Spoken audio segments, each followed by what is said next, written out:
Hello guys, আসসালামু আলাইকুম। কি অবস্থা এভরিওয়ান? আশা করি সবাই ভালো আছো। First of all, this is me Saima Sonia. Welcome to my daily blog. আজকে আমরা চলে আসলাম 11 নম্বর সেক্টর। আর এখানে খুবই ছোট্টখাট্টো করে একটা পার্টি করা হইতেছে। আর এখানে ছিল আমার শ্বশুর বাড়ির সবাই। এই দিকটাতে করা হইতেছিল চিকেন ফ্রাই করা হইতেছিল প্রায় 25-30 জন মানুষের জন্য। আর এদিকে আমি সালাদ করতেছিলাম। সালাদের দায়িত্বটা পড়ছে আমার উপর। অনেকে অনেক কাজেই ব্যস্ত আছে, আর আমি এইদিকে সালাদ করতেছিলাম। আর এদিকে চিকেন ফ্রাই অলরেডি করা হয়ে গেছে। আর এখানে এক কড়াই ভরে, মানে বড় একটা কড়াই ভরে ভুনা খিচুড়ি করা হয়ে গেছে। আর আমি কোনো কাজই করিনি, লাস্ট সময় আসছি। আর আমি শুধু সালাদটাই করছি। আর আমার ননদ সব কিছুই করছে। এখন ভর্তা থেকে শুরু করে খিচুড়ি থেকে শুরু করে আমার ননদ আর আমার খালা শাশুড়ি করে ভাসুর উনি করছে, সব কিছু আয়োজন করছে। এই ডিসিশনটা নিয়েছে আমার ননদ, মানে হঠাৎ করে বলতেছে যে আমরা চলো সবাই একটু ফ্যামিলি পার্টি করা যাক। এই জন্য ছোটখাটো করে একটা পার্টি করা হয়েছে। আর আমার পাশেই ছিল চাঁদনি আর আসমা, ওরা আবার মেহেদি দিতেছিল। এই ফাঁকে ওরা আবার মেহেদি দিয়ে ফেলছে। দেখেন কি সুন্দর মেহেদি লাগাইছে।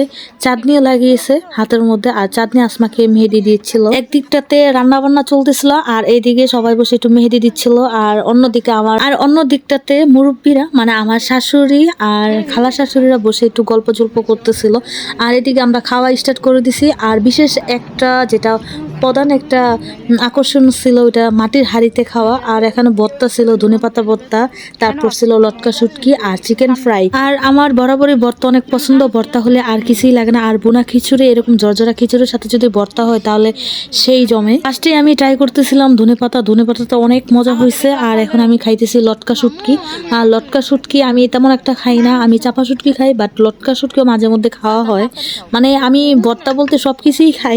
আলহামদুলিল্লাহ, ওভারঅল সব কিছুই ভালো ছিল। আর খাওয়া দাওয়ার পর একটু কোক না হলেই নয়, এই জন্য আমি আবার এখানে একটু পেপসি নিচ্ছিলাম খাওয়ার জন্য। যারা যারা এখানে আয়োজনগুলা খুবই সুন্দরভাবে কমপ্লিট করছে, সবাইকে অনেক অনেক ধন্যবাদ। এবং খুবই সুন্দর একটা মুহূর্ত কাটাইছি। এখন রাত বাজে 11টা, আর সবার খাওয়া দাওয়া অলরেডি সব শেষ। এখন সব কিছু গুছানো হচ্ছে। আর রেস্টুরেন্টটা হচ্ছে 11 নম্বর সেক্টর। খুবই সুন্দর একটা জায়গা, প্লেস। সবকিছুই এখানে পরিষ্কার পরিচ্ছন্ন এবং গুছানো। চাইলে আপনারাও চলে আসতে পারেন, ফ্যামিলি নিয়ে সময় কাটাতে পারেন, ফ্রেন্ড সার্কেল নিয়েও আসতে পারেন। এখানে নিজেরা রান্না করে খাওয়ারও ব্যবস্থা আছে, খেতে পারেন। আমি ভিডিওতে রেস্টুরেন্টের লিঙ্কটা দিয়ে রাখবো, আপনারা চাইলে ফ্যামিলি নিয়ে চলে আসতে পারেন। বাচ্চারাও এখানে খুবই মজা করবে। খুবই খোলামেলা জায়গা এবং খুবই সুন্দর প্লেস। আর এইদিকে আমার ছেলে, মানে ফাহাদ আর আমার ননদের ছেলে, ওরা খেলাধুলা করতেছে। খাওয়া দাওয়ার পর এখানে দোলনা আছে, ওরা দোলনা ঝুলতেছিল। বাচ্চারাও খুবই মজা করতেছিল। দেখেন এখানে 2টি দোলনা দেওয়া আছে, আরো দোলনা আছে এখানে। যারা ফ্যামিলি নিয়ে একটু নিরিবিলি জায়গা খুঁজতেছেন তারা চলে আসতে পারেন। আমি অবশ্যই ভিডিওতে আমি অ্যাড্রেসটা দিয়ে রাখবো। আর এটা ছিল 11 নম্বর সেক্টর পূর্বাচলে, যেটা জয় বাংলা চত্বরের আগে বা মাজার রোডের আগে। এই প্লেসটা খুবই সুন্দর। সবাই চলে যাচ্ছে আর আমরা লাস্টে যাইতেছি। আর আমরা গাড়ি পাই নাই, তাই হেঁটে হেঁটে যাইতেছিলাম বাসায়। আর এদিক থেকে খুবই অন্ধকার, ঘুটঘুটে অন্ধকার, শুধু দূরে 300 ফিটের লাইটগুলো দেখা যাচ্ছে।